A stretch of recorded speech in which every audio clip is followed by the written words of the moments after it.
La surcharge d'un conducteur électrique présente un risque d'incendie. Observons d'un peu plus près notre expérience. Nous branchons un fil conducteur électrique de 2,5 mm² de section, isolé en PVC, un fil standard pour une prise électrique, à la sortie d'une alimentation électronique pouvant délivrer 6 volts 200 A. Ce fil supporte un courant allant jusqu'à 16 A en utilisation courante. Le courant circule ainsi et nous pouvons le faire varier. Mais comment va réagir notre fil à une importante surcharge, autrement dit, à un fort courant électrique? Nous faisons circuler un courant de 30 A.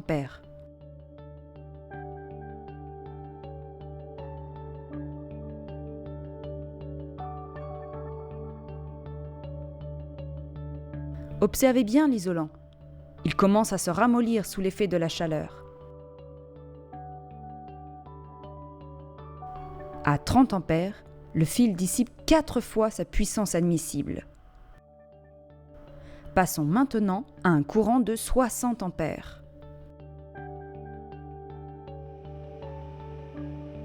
L'isolant devient très mou. Il glisse facilement sur le cuivre. À 60 A, le fil dissipe 16 fois sa puissance admissible.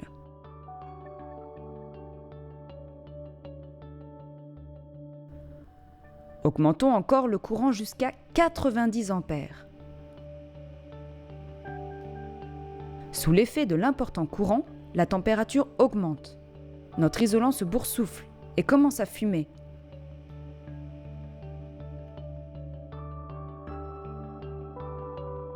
Nous voyons que pour maintenir le courant, l'alimentation augmente la tension.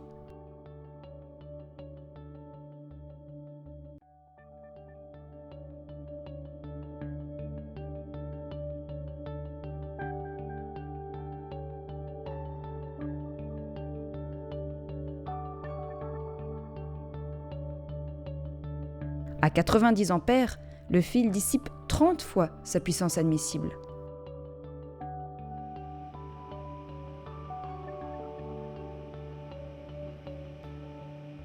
Nous allons jusqu'à un courant de 120 A. Le cuivre est rouge. À son contact, notre isolant dégage une importante fumée chargée en acide chlorhydrique et autres éléments toxiques. Le risque incendie est évident.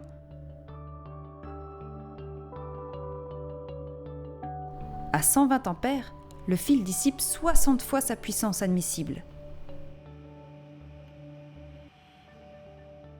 Terminons à 150 A.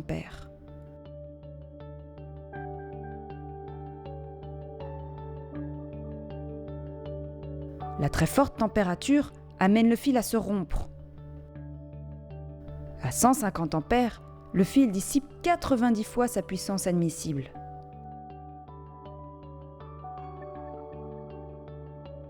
Les conséquences d'une surcharge dans une installation électrique peuvent être désastreuses. Dans nos maisons, les fils sont insérés dans des gaines, disposées dans la doublure isolante des murs. Les fils sont mal refroidis et le risque d'incendie est alors encore plus important. Comment protéger l'installation électrique ? Pour éviter tout risque d'incendie, respectez bien le calibre des protections installées.